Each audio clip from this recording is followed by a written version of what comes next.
Fique agora com o Boletim.leg. Boletim.leg. As últimas notícias do Senado Federal para você. Relator garante votação de projeto para produtores endividados ainda nesta terça-feira. O ponto em discussão é o enquadramento, ou seja, quais produtores e quais débitos poderão ser incluídos. Comissão aprova teto para bloqueio de fundos de estados e municípios. Eu sou Ricardo Nakaoka e este é o Boletim.leg. O projeto de renegociação das dívidas dos produtores rurais deve ser votado ainda nesta tarde na Comissão de Assuntos Econômicos. Repórter Marcela Cunha. O adiamento ocorreu para permitir uma nova rodada de conversas com o Ministério da Fazenda. O ponto em discussão é o enquadramento, ou seja, quais produtores e quais débitos poderão ser incluídos, considerando perdas de safra e outros impactos sobre a atividade agropecuária. O relator da proposta, senador Renan Calheiros, do MDB de Alagoas, garantiu que essas divergências devem ser sanadas ainda nesta terça, mesmo que nem todos os pontos sejam fechados em acordo com o governo. Já passamos 3 semanas conversando, mas isso não acontecerá em detrimento da não votação do projeto. A senadora Tereza Cristina, do Progressistas de Mato Grosso do Sul, defendeu que o problema não se limita às perdas provocadas pelo clima e que o texto precisa alcançar produtores que realmente estão em dificuldade.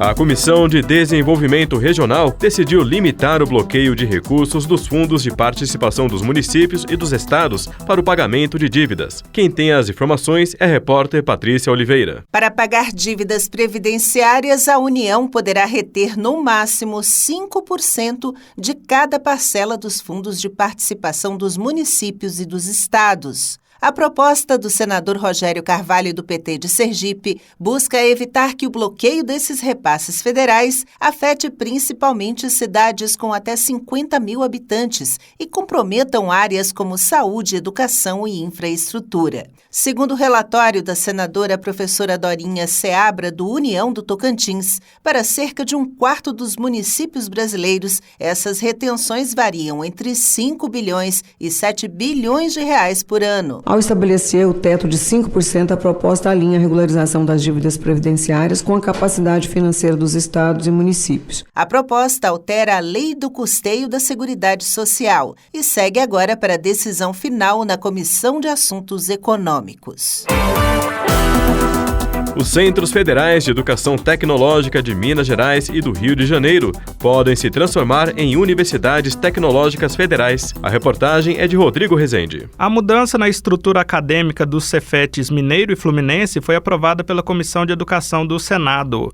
O relator da proposta, senador Camilo Santana, do PT do Ceará, ressaltou que essas instituições sofreram transformações significativas nos últimos anos e, por isso, merecem a mudança. Ao longo das últimas décadas, ambas ampliaram significativamente sua atuação na educação superior, na pós-graduação e na pesquisa aplicada, assumindo perfil acadêmico compatível com o modelo de universidades tecnológicas federais. O projeto segue para análise do plenário do Senado.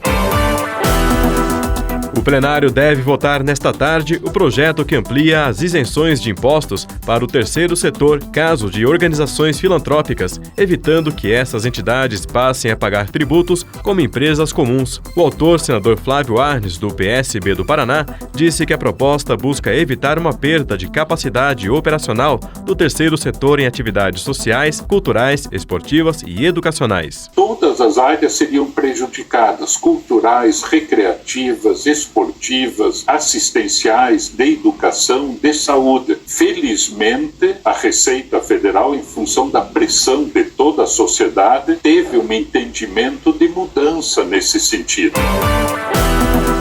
Foi publicada no Diário Oficial desta terça-feira a medida provisória 1362, que abre crédito extraordinário de 30 bilhões de reais para o programa Move Brasil. O dinheiro vai financiar a compra de veículos sustentáveis novos de até R$ 150 mil para taxistas, cooperativas e motoristas de aplicativos. O pedido deve ser feito pelo site gov.br a partir de 19 de junho. A medida provisória já está em vigor, mas para continuar valendo, precisa passar por aprovação nos plenários da Câmara e do Senado. Outras notícias estão disponíveis em senado.leg.br/rádio. Você ouviu Boletim.leg. Notícias do Senado Federal.